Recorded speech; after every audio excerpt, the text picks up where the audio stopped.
Chapter 11. Then the police arrived. I like the police. They have uniforms and numbers and you know what they're meant to be doing. There's a policewoman and a policeman. The policewoman had a little hole in her tights on her left ankle and a red scratch in the middle of the hole.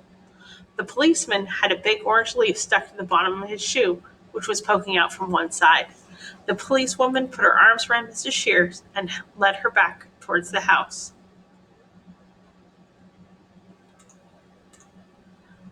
I lifted my head off the grass.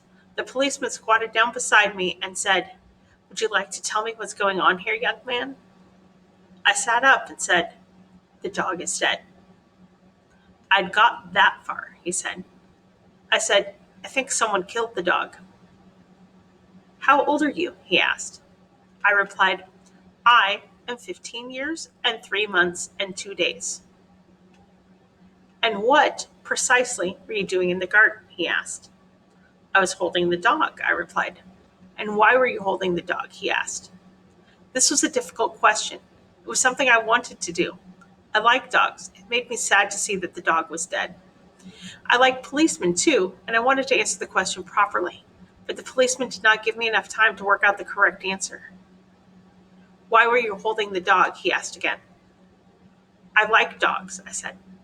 "Did you kill the dog?" he asked. I said, "I did not kill the dog." "Is this your fork?" he asked. I said, "No." "You seem very upset about this," he said. He was asking too many questions, and he was asking them too quickly. They were stacking up in my head like loaves in the factory where Uncle Terry works. The factory is a bakery, and he operates the slicing machines. And sometimes the slicer is not working fast enough, but the bread keeps coming, and there's a blockage. I sometimes think of my mind as a machine, but not always as a bread slicing machine. It makes it easier to explain to other people what is going on inside it. The policeman said, "I'm going to ask you once again." I rolled back onto the lawn and pressed my forehead to the ground again and made the noise that Father calls groaning. I make this noise when there's too much information coming into my head from the outside world. It's like when you're upset and you hold the radio against your ear and you tune it halfway between two stations so that all you get is white noise, and then you turn the volume right up so that this is all you can hear, and then you know you're safe because you cannot hear anything else. The policeman took hold of my arm and lifted me onto my feet. I didn't like him touching me like this, and this is when I hit him. This will not be a funny book. I cannot tell jokes because I do not understand them.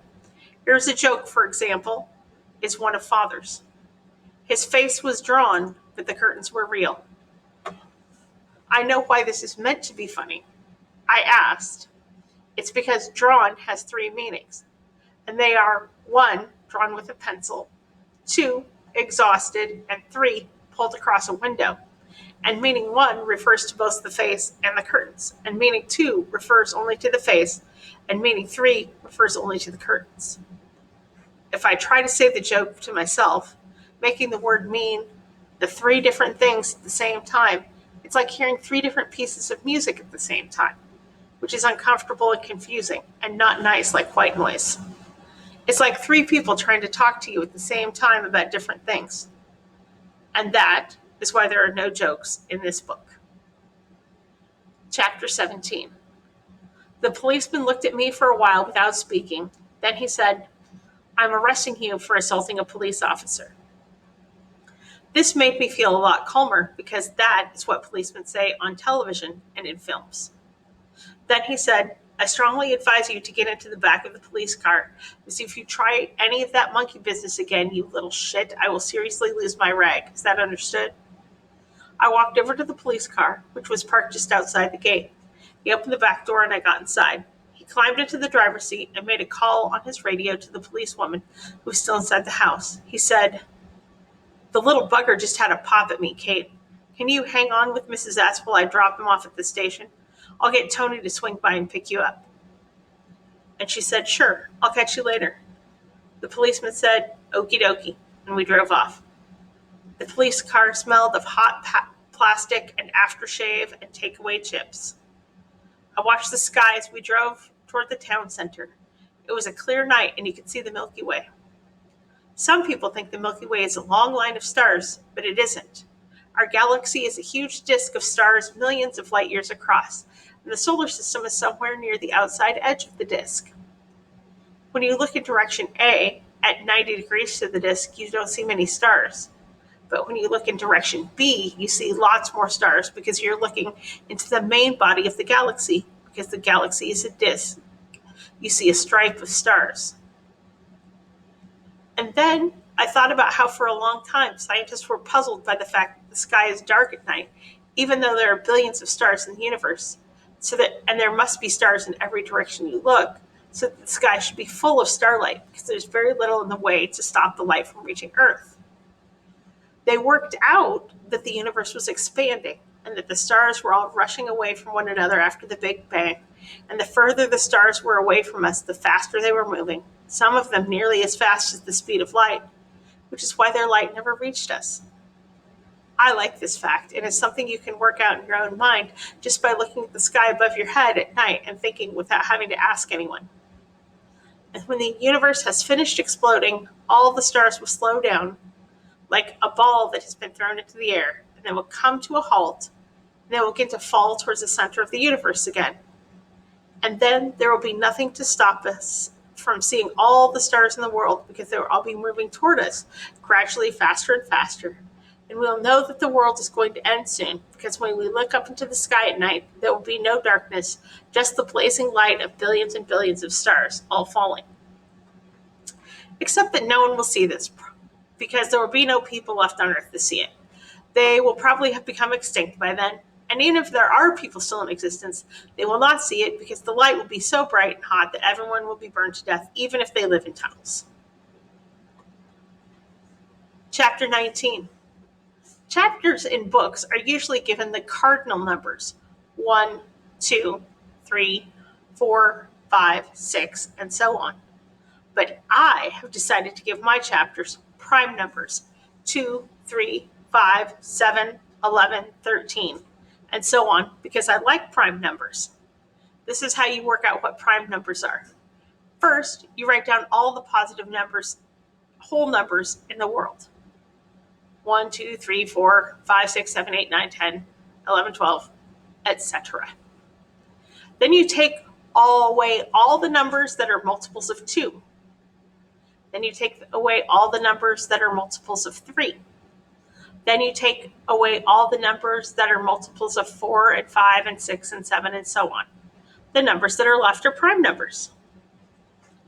The rule for working out prime numbers is really simple, but no one has ever worked out a simple formula for telling you whether a very big number is a prime number or what the next one will be. If a number is really, really big, it can take a computer years to work out whether it's a prime number. Prime numbers are useful for writing codes, and in America, they're classed as military material. If you find one over 100 digits long, you have to tell the CIA, and they buy it off of you for $10,000. But it would not be a very good way of making a living. Prime numbers are what is left when you've taken all the patterns away. I think prime numbers are like life. They're very logical, but you can never work out the rules, even if you spend all your time thinking about them. Chapter 23.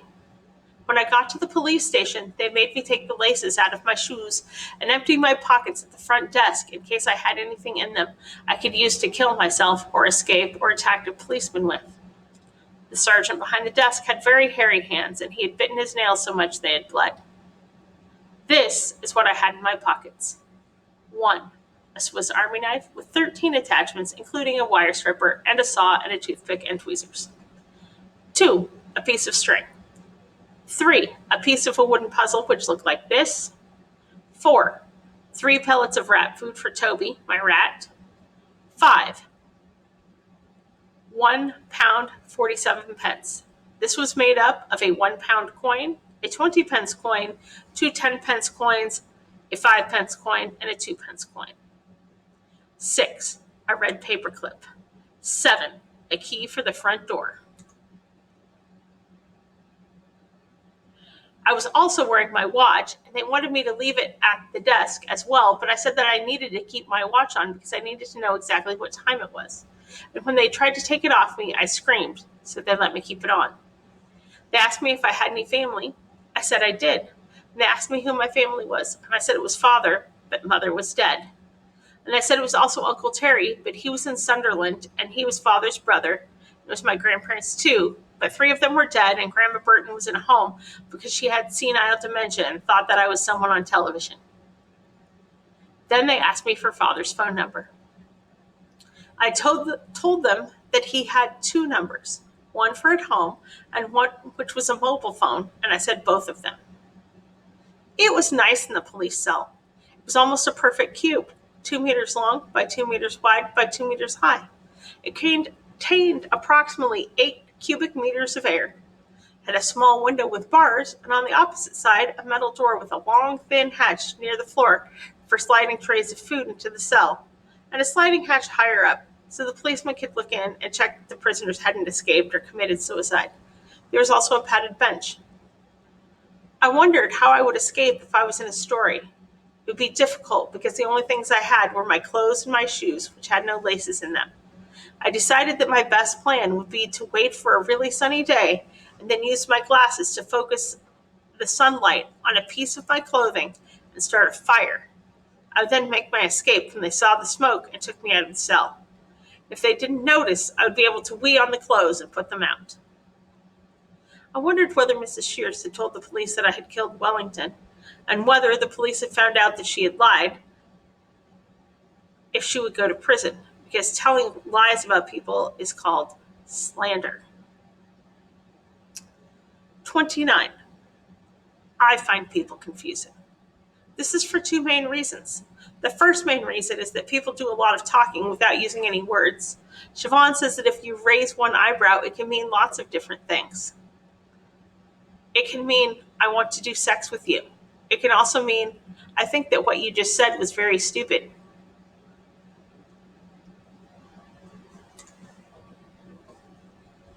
Siobhan also says that if you close your mouth and breathe out loudly through your nose, it can mean you are relaxed, or that you are bored, or that you are angry. And it all depends on how much air comes out of your nose and how fast and what your shape your mouth is when you do it, and how you're sitting, and what you said just before, and hundreds of other things which are too complicated to work out in a few seconds. The second main reason is that people often talk using metaphors. These are examples of metaphors. I laughed my socks off. He was the apple of her eye. They had a skeleton in the cupboard. We had a real pig of a day. The dog was stone dead. The word metaphor means carrying something from one place to another, and it comes from the Greek words meta, which means from one place to another, and pherein, which means to carry. And it is when you describe something by using a word for something that it isn't. This means the word metaphor is a metaphor. I think it should be called a lie, because a pig is not like a day, and people do not have skeletons in their cupboards. And when I try and make a picture of the phrase in my head, it just confuses me, because imagining an apple in someone's eye doesn't have anything to do with liking someone a lot, and it makes you forget what the person is talking about. My name is a metaphor. It means carrying Christ, and it comes from the Greek words Christos, which means Jesus Christ, and pherein, and it was the name given to St. Christopher because he carried Jesus Christ across a river. This makes you wonder what he was called before he carried Christ across the river. But he wasn't called anything, because this is an apocryphal story, which means that it is a lie too. My mother used to say that it meant Christopher was a nice name because it was a story about being kind and helpful. But I do not want my name to be a story about being kind and helpful. I want my name to mean me.